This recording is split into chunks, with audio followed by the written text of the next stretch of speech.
Welcome back to Sunday Vibes, one and all. We're back in the Rookery pub on Clapham Common. Joining me today, we've got Christopher Ham, we've got Zachary Jalab. How are we, boys? Good, thank you. Got a gash on my leg after playing football, putting blood on the line for the Glizzy Gladiators. That is a big old gash. I won't put it on camera because it's not pretty, but yeah, that's heart on my sleeve, mate. A lot of gash. How are you? Yeah, I'm absolutely flying, mate. I had such a good night's sleep last night. The rain was pouring down. It was so tranquil. I felt like I was inside a screensaver or something. It was lovely. I've been sleeping so bad. Oh, last night was good. No, I'm still too hot. It was still like 20 degrees. I'm still sweating. Because I can't leave my window open because it's downstairs on the ground floor. Oh yeah, you will get robbed. So I have to just leave it closed the whole time when it gets so hot. Anyway, let's crack on with Sunday Vibes because this week's episode of Sunday Vibes is brought to you by Bud Light, officially the official beer of England. This week, Jimmy Bullard was joined by Gabby Agbonlahor in the JAR. Check this out. Spawn, keep, spawn! No, that's a that's a Billy. That's why I'm here. Don't worry about that. Time! No Time, way. time. How's that time, is it? It's gone off. It's gone off. 60 seconds.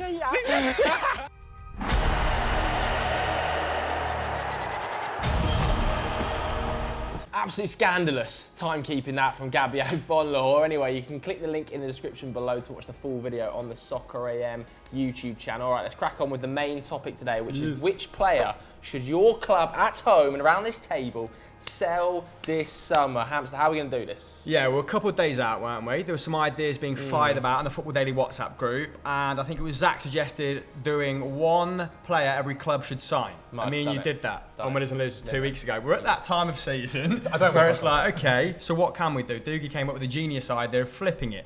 One player every club should sell. So we're going to... That's class. Yeah, we're going to do our respective clubs. We'll try and keep it a little bit Premier League orientated at first and then have a whip around Europe's biggest and best afterwards.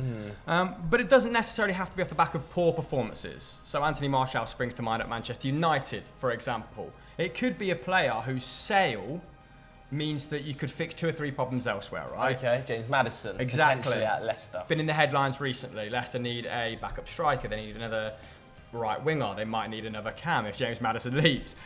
So, with that in mind, I thought, why don't I rip through the players that first came to my head for the top 8 clubs, and then we'll pick and choose our favourite after. So we're going to react to your suggestions here, pretty much. Yeah, why not? I mean, if you agree, well, or disagree, just pipe up. So, Bernardo Silva at Manchester City, because he's been linked with Atletico and Barcelona, hasn't he?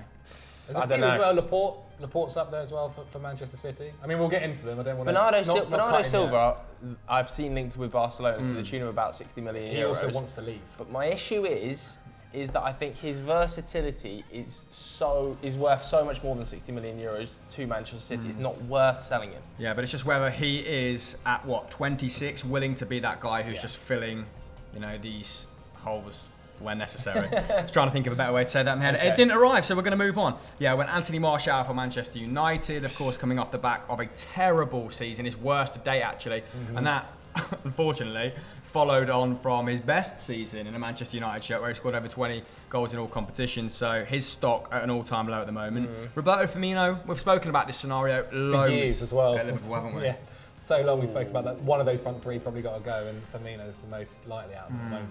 I really don't think they can afford to sell one of that front 3. I think that even with with Jota in there, it's still quite thin. I don't believe if they were to let Roberto Firmino go, they'd be able to sign with that money a player of his calibre.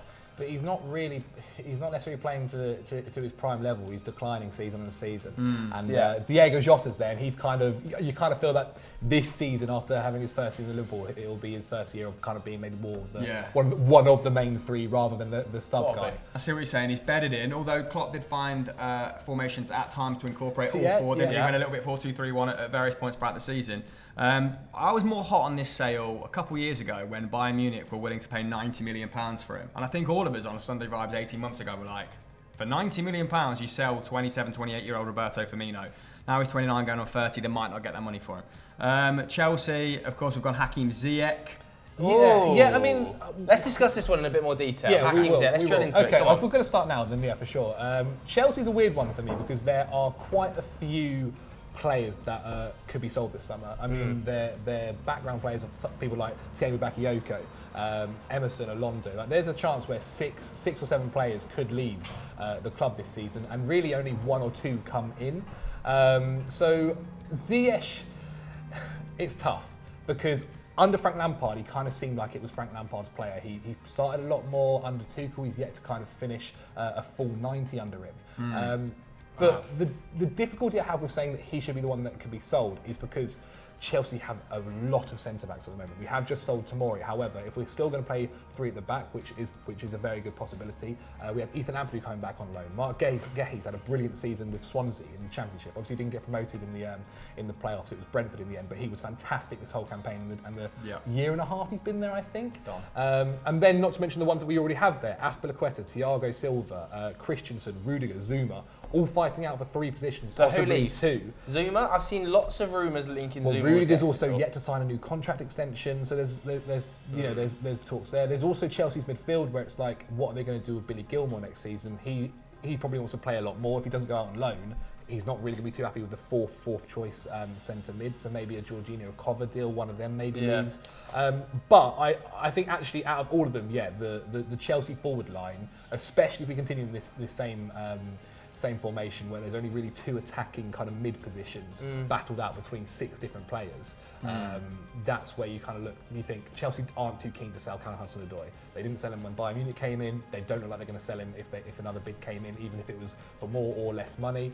And then look, they're never selling Mason Mount. Kai Havertz isn't going. Timo Werner isn't going this summer.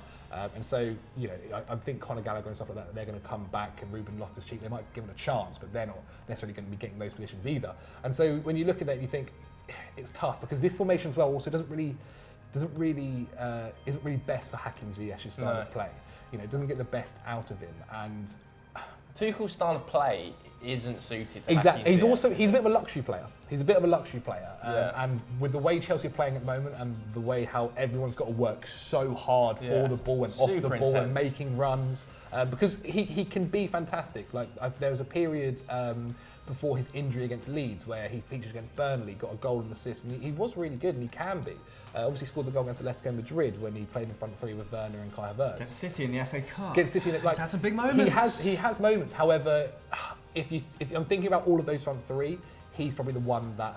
And also, like in terms of Chelsea making, I think they could probably make their money back on him as well. Like it's only 33 million quid. Like they could probably, or at least not a hugely substantial loss. 10 million loss potentially. Exactly. And he is 28.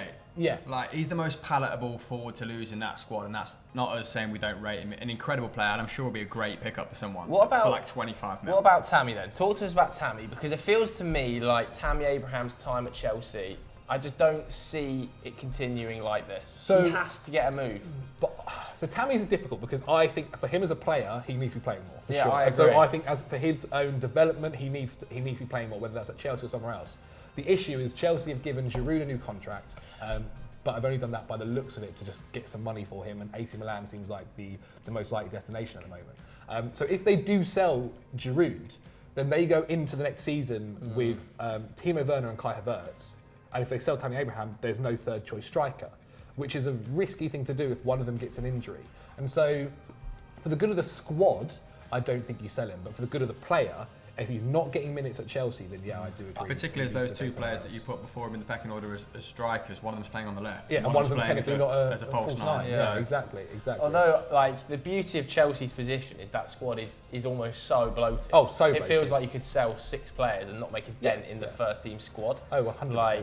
And bring in £80 million in the process. So I think Chelsea is Haaland. Well, this is the thing, right? Chelsea's the easiest one to do with this whole list because they've got so many sellable assets. And I definitely think we can come back to Chelsea because the next suggestion, James Maddison, has been linked with both Arsenal, Chelsea, to the tune of what, 60, 70 million? Maybe not as much as they wanted for him last campaign. I remember Manchester United coming in with a bid around 70 million, and they wanted 100 at the time.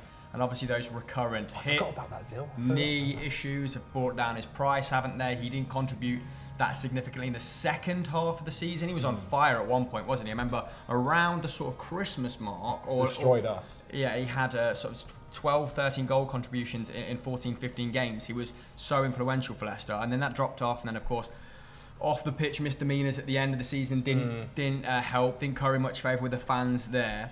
Now, we can elaborate on this if you want to, because it is a weird deal, isn't it? Yeah, I think we should. I think we should, because it's a weird one. We touched upon it in Winners and Losers very briefly for Arsenal, because of course Smith Rowe was the subject of a £25 million bid from Aston Villa as well. They clearly, their predominant target was clearly Ødegaard, wasn't it? They're not going to get him. He's staying at Madrid. I don't think that Buendia was a top target, but I think if we can get this guy for £35-40 million, we do. Obviously, that didn't materialise either. He's gone to Aston Villa. So now Arsenal apparently want James Maddison. They're saying he was like the chief target anyway. Hey mate. Come on in, mate. That's all right. Don't worry. Oh, what's the camera, buddy? Good show you. Thanks, Thank mate. you, mate. Cheers. Cheers, Appreciate man. that. You got filming for that now. Yeah. Took a quick break to take a beer shipment, so be sneaking some of that out later. But no, we were talking about James Maddison, we were. weren't we? And the fact that this rumour has picked up a lot of speed and weight in the last couple of days. So of course AFC Bell broke it, legend. Then Chris Wheatley and Adrian Kajumba from the Daily Mail. So it's like started to permeate now around the media, and yeah, people think that the 24-year-old is set for not a move, but at least there might be a bit of a transfer tussle for him. I just don't get it. I don't get it on so many levels. My big question for the pair of you then, I mean, what does this mean for Smith Rowe? And then how would you spend that money having sold James Maddison? Well, I think for Arsenal, they'll be able to split the time between Maddison and Smith Rowe. Like, they are going to get loads of minutes. Smith Rowe has picked up significant injuries in the last season. He played a lot. James Maddison is quite injury prone as well. So I think those two will be able to. That was a shoulder injury for Smith Rowe. So it wasn't recurrent stuff. But also towards the end of the season, a lot of Arsenal fans were saying he looked really shagged. Like he looked very tired. Yeah, and I think that Arteta managed to play Ødegaard and Emile Smith Rowe together at times. I don't think it's impossible that you see that. If you're James Maddison, you're not going to a club thinking I'm going to split minutes with another number 10. No, you're probably not, but Martin Ødegaard probably thought the same when he was going on loan from Real Madrid to Arsenal. He wasn't going there thinking I'm only going to play half the minutes here. Like, I think that there is ways to make that work, and Arteta proved that with Ødegaard at the club last season, being able to rotate them in and out. Three up front. I just feel like for James, I don't think that's his target. Like his target isn't Arsenal to go to Arsenal. Or at least, like I know, obviously he's played in the Europa League before, but he's at least got European football here with Leicester. Whereas he goes to Arsenal and just plays domestic football. And I don't know. How big to is a degree, Arsenal's it's a budget, good future. by the way? Yeah, I mean, How with the big's players that they're Arsenal's linked budget? to, We're looking Ruben Neves coming through the door likely. That's going to cost, what, 35? Lokonga's coming through the door. That's going to cost 15, so we're up to 50. We're looking at James Maddison coming through the door. I would say minimum 60. We're probably looking at 70. That's up to 120. Onana's coming through the door at about 130. They're looking to sign Ben White for 40, or probably they're 40 rejected, so probably 50. So they're looking at roughly £170 million of outlay.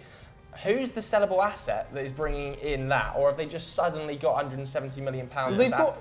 They've got several players that will go. I mean, they don't add up enough to 170 mil. Like Xhaka looks like he's leaving. Our player that we thought, to suggest for this section, just FYI, was Lacazette. Yeah, exactly. And they're not going to be bringing you, say, 50, 60 million, or definitely not Lacazette, but 30 here for Lacazette. Xhaka's another one. Hector Bellerin could maybe bring in 20, 25.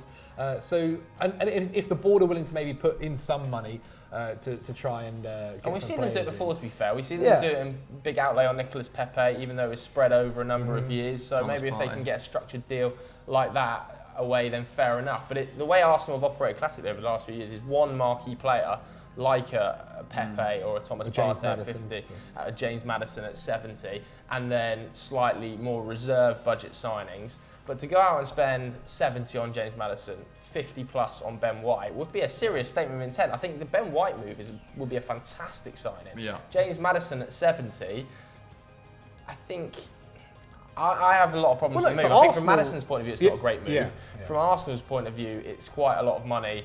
And, he is quite injury prone, and can you convince him to come? You probably have to pay quite hefty wages to convince him to ditch Leicester for Arsenal at this stage. Yeah, I don't get it all from an Arsenal perspective. I get the £50 million spent on Ben White, even the air conditioning's kicking off now.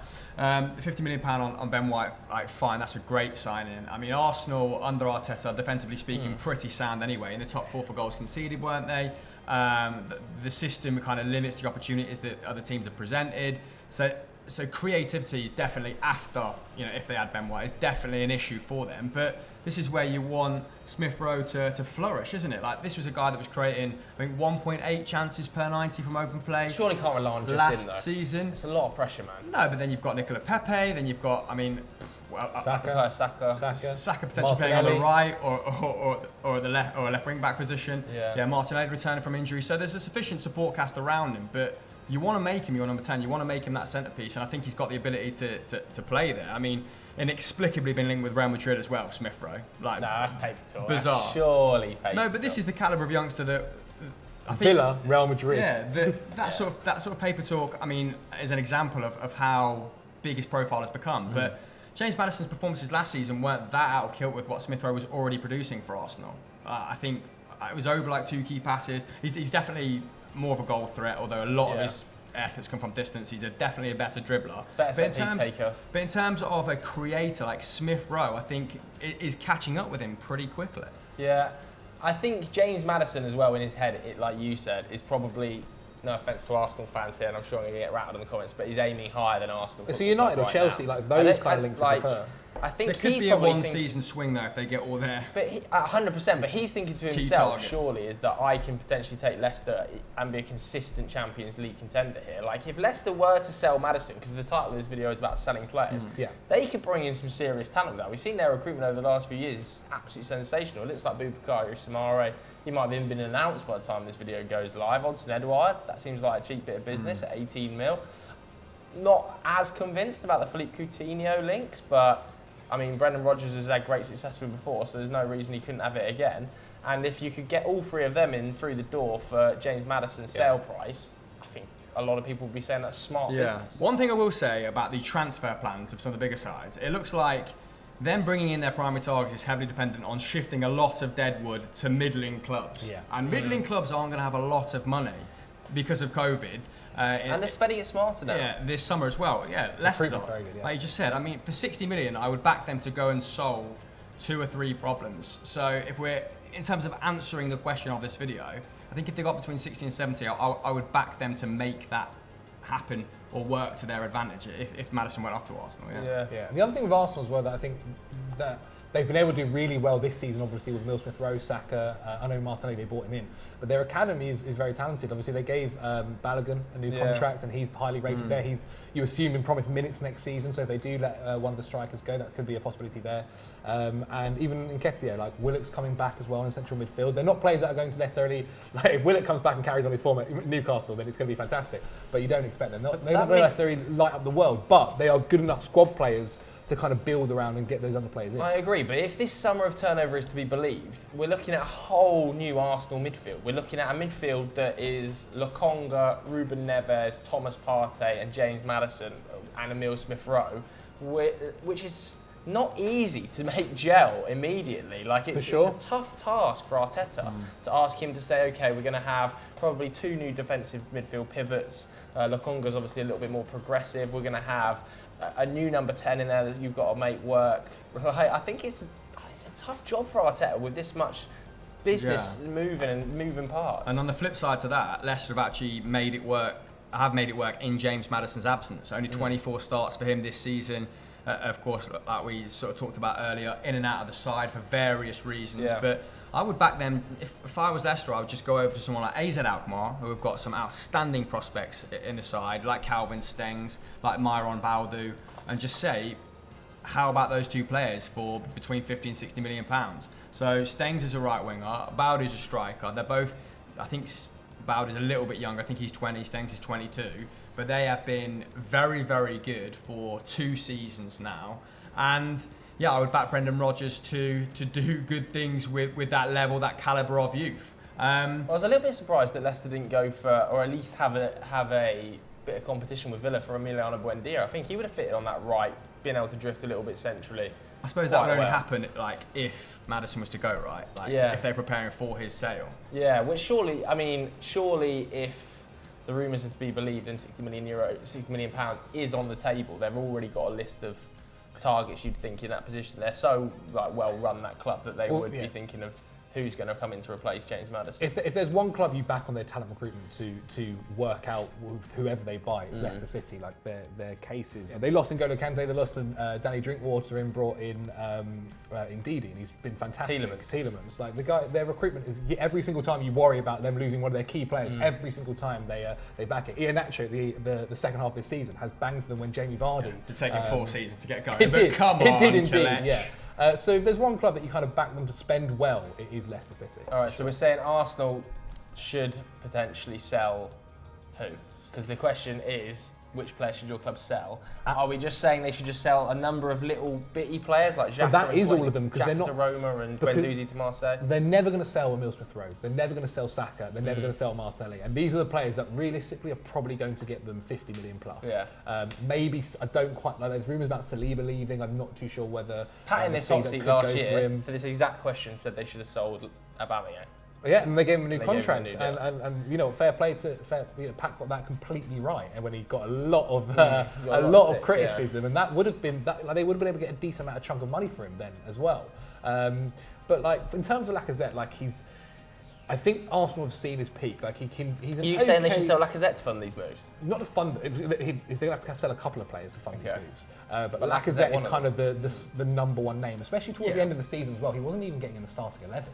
But the thing about Lacazette is it's the thing with Martial as well, like, and it just taps into what we were saying before about big clubs hoping that smaller clubs are going to come in with decent chunks of money for their deadwood. Like these players like need a destination to go to, and if it's not like PSG or Juventus or Inter Milan, like I think you're struggling. And the Milan clubs have obviously had to.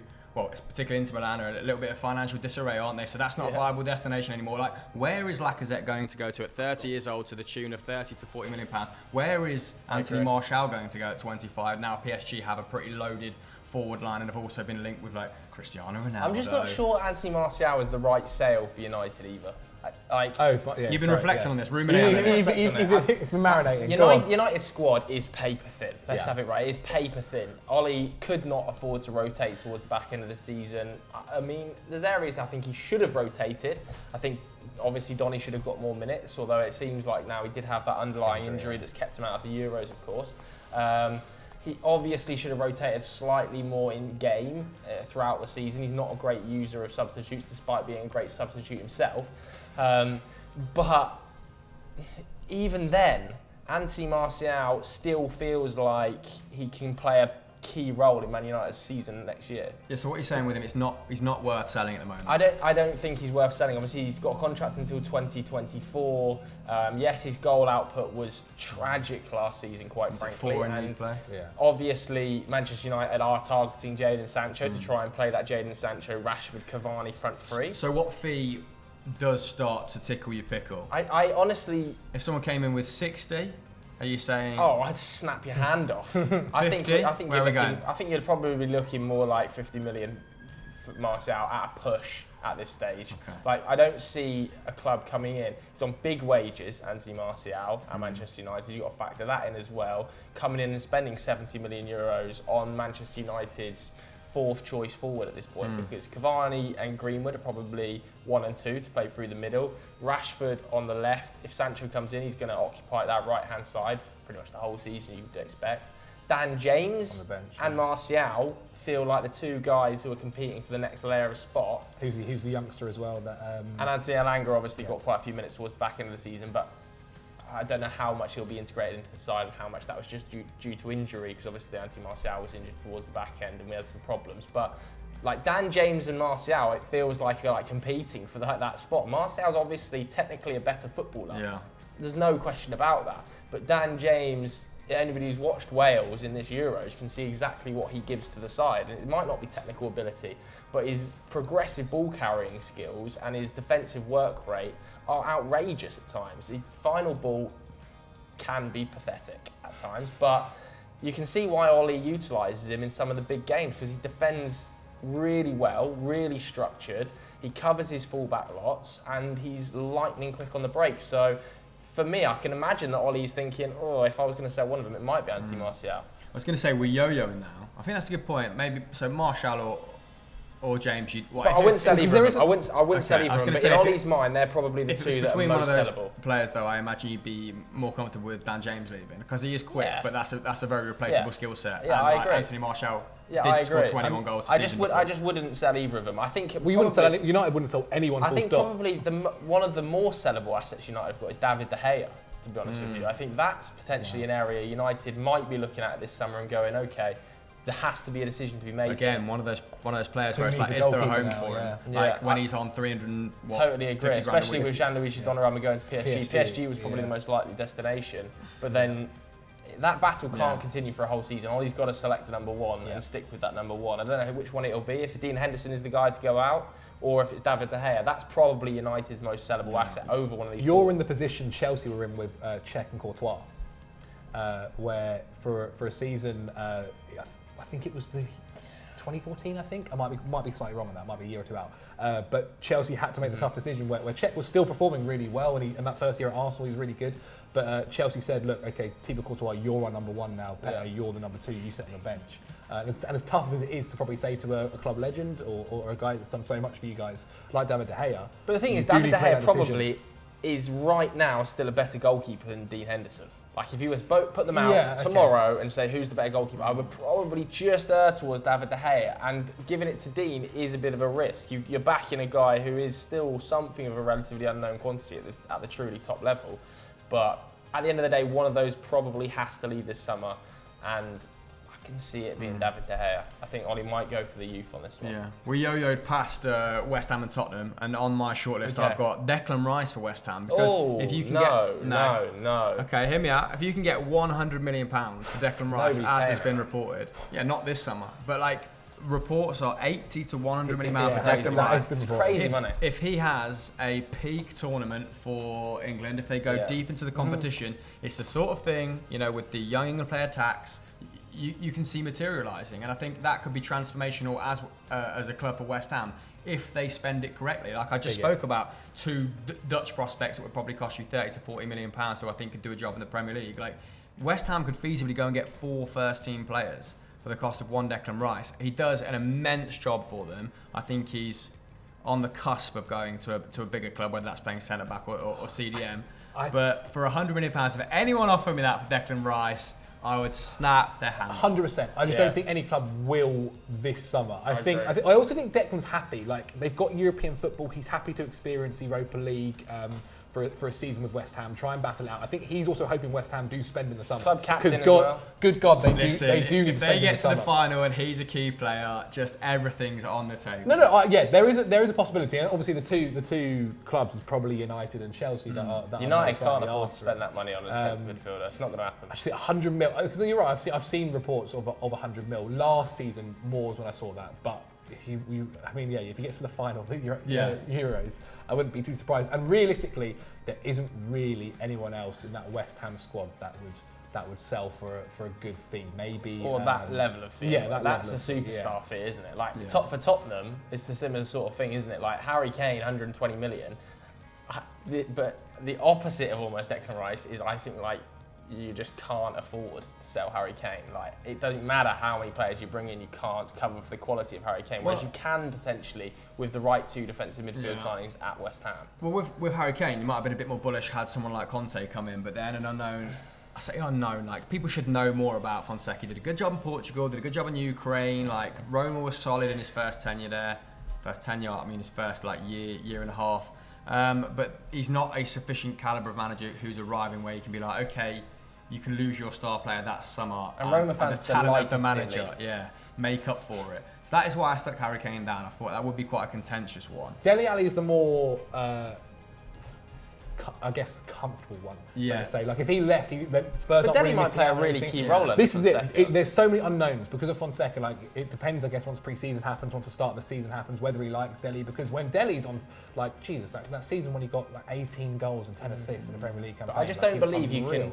Like Harry Kane is of such a high calibre. He's like 120 million doesn't replace Harry Kane in terms of I think it just ends up being Bale 2.0 when they sign 6 players. And I mean, Gareth Bale scored more goals than his replacement Aaron Lamella this season, didn't he? And Spurs' talent acquisition as well, like, compared to Leicester where it is so good, theirs is a bit more 50-50. Obviously they signed like Tanguy Ndombele who is good, and maybe he's actually one that could be sold Højbjerg was pretty if good Fonseca this doesn't season, like didn't it. mind him. But then obviously Matt Doherty didn't play Lots more much. to come from Reguilon and Celso, I think, as well. sure. But the thing with Dele Alli is if you sold him this summer, you're getting a third of the fee, given off the back of his Not playing, performances from yeah. the last I 18 agree. months, then you know what he's capable of. So, yeah, not a great idea to sell this version of Dele Alli at 25, I think. That's the top 8 anyway. I think the James Maddison one for me, I don't know, out of the 8 that we've discussed, like I think that's because more so our confidence in Leicester's ability to replace agree. him. It makes the most sense out of those ones. Yeah, I think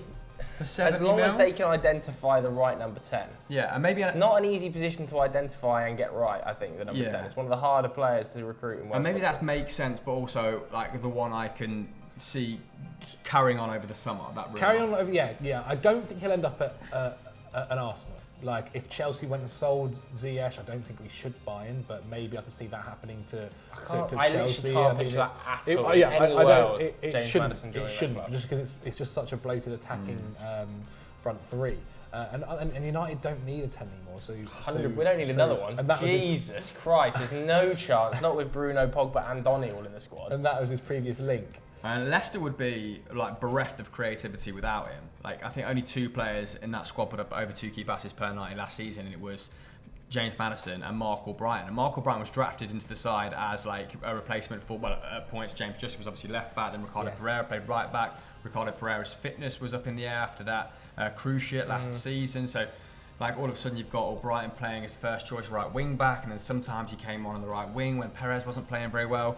And I think he ended up with the same amount of assists as Maddison in like 300-400 fewer minutes. So like Leicester, as you said, would need to, it's all well and good selling for 70 mil, but only if they're extremely confident like in their targets, got them, 100%, yeah. like no one else stole them out from under the nose. But it could be a chance to a real statement of intent, couldn't it? It could be a if they chance. got Coutinho, it'd be exactly, sick. yeah. Do you know if what they I mean? got like Baldu, Stengs, Coutinho, like 2 young players whose value could increase under the right, manager and stewardship, and then Coutinho, who is dying to prove everyone wrong. Exactly. Or if they went out there and went, do you know what, like, he's not a classic number 10 potentially, but if they went, okay, we've managed to get Aouar out of Lyon, like we're the side that went and got him, because somebody's got to go and get him eventually. I mean, Jesus Christ, he's been on the market for how long now and nobody's stumped up the money. So it could be an opportunity for Leicester to go, okay, we're not going to spend of the 60 million 320s, we're just going to go, okay, 60 on this player, and he's really going to be a top caliber And I think midfielder. it is interesting because we are waiting for Leicester to do that, aren't we? Like Yeah, they've been the at club some that time. sells that player for a long time. So Yeah, I would be interested. So is there any other players we think in the league that teams could potentially sell, reinvest that money, and, get a decent caliber? Like Everton, is there anybody sellable at Everton we think? Obviously Dominic I mean, Calvert-Lewin Richarlison's potentially. Richarlison, they're never going to sell Dominic Calvert-Lewin. Even though, I don't know if you saw the interview of Dominic Calvert-Lewin, he basically admitted that Everton's just a stepping stone. He basically came out and was like, look, I want to eventually... But that doesn't surprise anyone, No, it doesn't. It does. I mean, if you're an Everton fan, it's not... Particularly it's not Ancelotti, too... yeah. Yeah, it's not too great to listen to. But if they were to sell Richarlison or Dominic Calvert-Lewin, you'd be thinking they'd be getting very solid fees, especially for Dominic Calvert-Lewin, but Richarlison probably as well, still very for sure. young, still Well, highly over thought of on 50, the I continent. reckon they could probably get that back at Exactly. Rafa Benitez looks like he's the new manager. I'm sure heast going to want significant funds to reinvest in this squad. Obviously, COVID's hit their finances pretty hard. They've got big players on big wages like James and Alan. I think that they might be smart to sell a Richarlison to reinvest across the front line. I think I'd be very disgruntled as an Everton fan to see Richarlison leave. Obviously, his numbers down last season, but I don't really know, like without Ancelotti, where that squad is going, what the sporting project is, how much trust I put in Marcel Brands to spend that 50 million in a clear way. But like The summer was quite good business though. Like Ben Godfrey's worked out fantastically. yeah, that's not me actually saying Marcel Brands isn't a great director of football, because I think he has been. I think he's refreshed and reinvigorated that Everton side well. But it's just like I don't know what they want to be next season now with Ancelotti leaving. That does leave a lot of question marks up in the air. And Rafa Benitez, that's not really a signal of intent, is it? He's going to come in, stabilise the club maybe over the next 12 months, 24 months. I think that's a really good managerial appointment, Rafa Benitez. Even though the fans compared to what was out there, Liverpool fans hate it. But do you would I rather have Rafa or would I rather have Nuno? I'd rather have Rafa. I don't think you're going to have a horrific season under Rafa Benitez, and I would have taken him at Celtic for sure. Like not this summer, but I think it was the summer before, after Brendan left. But I can't see him breaking into the this current top 6, top 7 with current personnel. And I also think they probably brought him in because he's not going to demand a huge turnover of players. What about Leeds then, if we keep working our way down the division? Because what are we saying? Marcelo Bielsa, a good enough manager to pretty much replace anyone in that squad. Victor Orta, who's their sporting director? Is that him? Yeah, very good as well in the transfer market, isn't he? So, I mean, if they sold a Rafinha for 40, if they sold a Calvin Phillips for 70 to 80 probably, if they sold a Patrick Bamford for 40, 50, are we just backing Leeds to replace them straight up, keep playing like they normally play? Yeah. Well, they need to make sure they get the right player, like a player that's a workhorse, is willing to kind of put in a shift for them, because that is the kind of minimum they always expect from their players.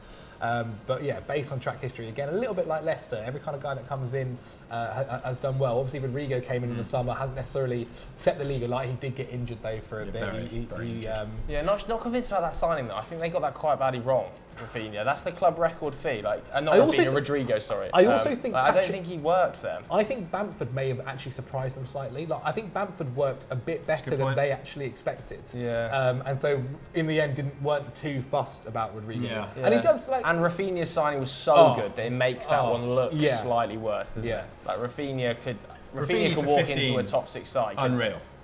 Yeah, that's outrageous business. Like if there's one really sellable asset at that club, it is Rafinha, isn't it? Like I feel like any of the top 6, multiple clubs across Europe will probably go looking at Rafinha going. Well, we were talking about Bernardo Silva earlier. If you're Manchester City and you get 60 for Bernardo and manage to bring in someone like Rafinha, who's maybe not as tactically versatile but can still play like a number of positions in that forward line for like 40, then that's a bit of a. He's one of those sort of players that a big team could utilise to that degree for sure. Yes, let's move on to do, I think, just one quick fire question then, because we've been rambling and rabbiting and we've been chatting absolute nonsense about this episode, to be honest. We've gone so off topic, I apologise. But yeah, let's do a quick fire question then. Let's do this one here. Which footballer has surprised you the most at Euro 2020? Who's been your favourite player you've seen so far, potentially? Let's twist it a little bit. Favourite? Locatelli's been fun to watch. Locatelli. In terms, because actually, Italy, I know we saw them against Turkey. Definitely the funnest team to watch. Yeah, they've been really good fun to watch. And obviously, we've seen them play twice, and other teams have only seen them play once. And it helps them playing in Rome. I think that definitely adds something. You know, when they're belting out the national anthem, and you're like, this is going to be a good game. But that Locatelli pass on the volley to then go and run forward, get inside the box, like a late kind of run, and then perfectly put it in there. It was so good. Spinazzola, I think, has been pretty. Yes, he has been very good. Yeah, I thought in the first game there was times where he could have done a little bit more, having beat his man with the ball. But in the second game against Turkey was great. But Leonardo, who is now PSG sporting director, sold Locatelli for €12 million. That's a crime, without a buyback clause, and now look at him. Every time he's going to be on the move, surely. Yeah, the owner of Sassuolo must be watching the Euros, just rubbing his hands together, thinking, if Berardi scores, I'm going to sell him for 50, 60. If Locatelli plays any better or whatever, I think I agree with you. Like Locatelli, the Italians have been really fun to watch. I really what other games have I enjoyed? Portugal versus Hungary. Willy Orban I thought was great for 80 odd minutes, then had it cursed the last 10 minutes, bless him. But I'm kind of thinking where I've enjoyed watching them as opposed to what I've enjoyed watching at the minute. I think one of the best performances I've seen in the tournament so far was Aaron Ramsey against the Turks. Brilliant. He was absolutely sensational. That was one of my favourite performances Wales there. I thought they played brilliantly to a man. In the first half particularly. The front line was exceptional though. Like Gareth Bale dropping in and Aaron Ramsey. When Aaron Ramsey does that diagonal run across the centre backs in behind, you can't mark it. It's just outrageous. And not many midfielders make those runs now, without trying to sound like an old head. Yeah. It is class. Because he's not a number 10. They're the runs you expect attacking midfielders to make, not central midfielders. He should have scored a hat-trick that game, Ramsey. He missed some at least massive chances in that match. You've bought me a sufficient amount of time. I've got an answer. Mine's Pedri, actually. Spain, Sweden. I was like, I'm watching an 18-year-old comfortably be the best player on the pitch in two very seasoned sides. And I thought his effort, I mean, Spain should have won that 3-0. Alvaro Morata had a rough Spain game. should have won that 3-0. It was, well, 3-1 actually, because Berg had an absolute stinker at the back post. Isaac was Alexander good. Isaac. Isaac was actually really good. He was in that great. game. Yeah, He was fantastic. There were some really entertaining Fantastic. aspects of that game. Yeah, but individual performances. Were Calvin really good. Phillips as well. Yeah. We said it on winners and losers, but he like dominated that game, and he really surprised everyone from instead of going that like deeper role that he normally I'd say has. that's one of the more surprising performances. Like, if we're doing the question, who's the most surprising performance? I'd say Calvin Phillips is definitely up there, because people, even I was like, Bellingham should be ahead of him, Henderson should be ahead of him, Philip Stein, I was like... Do you know who didn't? Emma Hayes was obviously brilliant on co-commentary. Yeah. I read her article on The Athletic saying, this was like 2 days before the Croatia game, she was like, I'll probably start a double pivot of Calvin Phillips and Declan Rice. And after the game, I was like, oh my God, she's a genius. She was so good No on one commentary. else was saying that in the country, mate. Apart her and Gareth Southgate, that was it. Yeah, she was so good on commentary as well, by the way. She was putting like all of the other co-coms, except other than Ali McCoist, who is just... He's like perfection. Ali That's because he's like your dad's favourite friend. Like the one who isn't like... He's also meant to be like a doesn't lovely stink of guy Guinness. as well. He's very lovely. I was going to say Kylian Mbappe was alright. He did okay bad. against... Pogba was very good outrageous. actually against Germany. That was actually a good game, even though like the second half, the French It were was very high deep. quality, but I also thought like at times that made it not entertaining. Yeah. What about disappointing players? Any player? I mean, we have just to. thought Like, was Turkey have really been poor? disappointing, considering like we Yilmaz partially has been backed terrible. them. You've been woeful. Yilmaz has really been so bad. But I Like, feel looks like bad he for can't Yilmaz control the because ball. Yilmaz. Doesn't he's running concrete boots? But Still. like That's Yilmaz so has, slow. Yilmaz has so much He's to do. At there, least when he was at Lille, he plays two up top, doesn't he? Whereas like you see him run forward, he looks back and he's just like, no one's here to help me. What can I do? It's a bit of a, Yeah, I it's a mean, tough one. there was more. I think like there's other standout players who have been bad in that Turkey side. Who is the striker I was complaining about in the WhatsApp group on the right hand side yesterday? I think he plays in The German second tier lad. Karaman. Don't give him Dukes behind the camera. Karaman. There's Tofan as well in midfield. Selic's been average. Celik, It's not been great. I tell you who else I thought was disappointing. He's obviously going to, I'm sure he'll have a great Euros, but first game I thought Diogo Jota was really poor. Like for his own level, for his own heights. Weird midfield as well. I didn't understand why he wasn't taken off earlier, Diogo Jota. I think he butchered 2 or 3 chances. His general build-up and link-up play, which is classically so good at Liverpool, was all over the shot. When he dropped into those half spaces and he turns, usually you're expecting Jota firing quick balls out. His touch was a mess on the half turn. Yeah, I don't know. I'm sure he's going to have a great tournament, but I'm pretty disappointed by Portugal and Diogo Jota. Be interested to see their lineup next game. To see if Renato Sanchez gets a look in. God, how is he not starting in that midfield? Double see pivot. if Danilo Pereira and Carvalho start again together, seeing as that they were pretty ineffective against Hungary. God, please get Renato Sanchez on the pitch. All right then, before we go, obviously this episode was brought to you by our good friends at Bud Light. You can get your hands on a Boxheads box by clicking the link in the description below. Out of the 3 Boxhead players then, we've got Trippier, Walker, Pickford. Who has been your standout for England so far? Obviously, well to fit on our Reds, wouldn't it? Oh my! Big swing. I thought first game it was Trippier actually. I think playing out of position really did look quite comfortable. Covered for a lot of Tyrone Mings' passing deficiencies.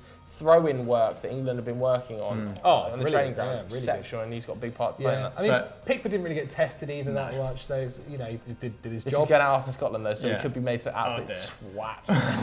what we're going to do, like at the end of this, we're going to burn the other 2 Boxheads who weren't our Boxhead of the tournament. I'm going to go Trippier as well. I thought Gareth Southgate made a very brave decision drafting him at left back. Obviously, it freed up the right hand side a little bit. And I love these quotes about like the fact he's become a defensive beast under Simeone.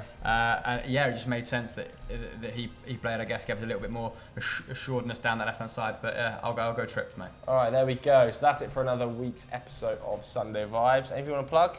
Check us out on Snapchat on the Explore page on Transfer Talk or Football Daily. We give you guys the latest transfer gossip, the gossip around footballers, and all of that good stuff. Yeah, Sam start.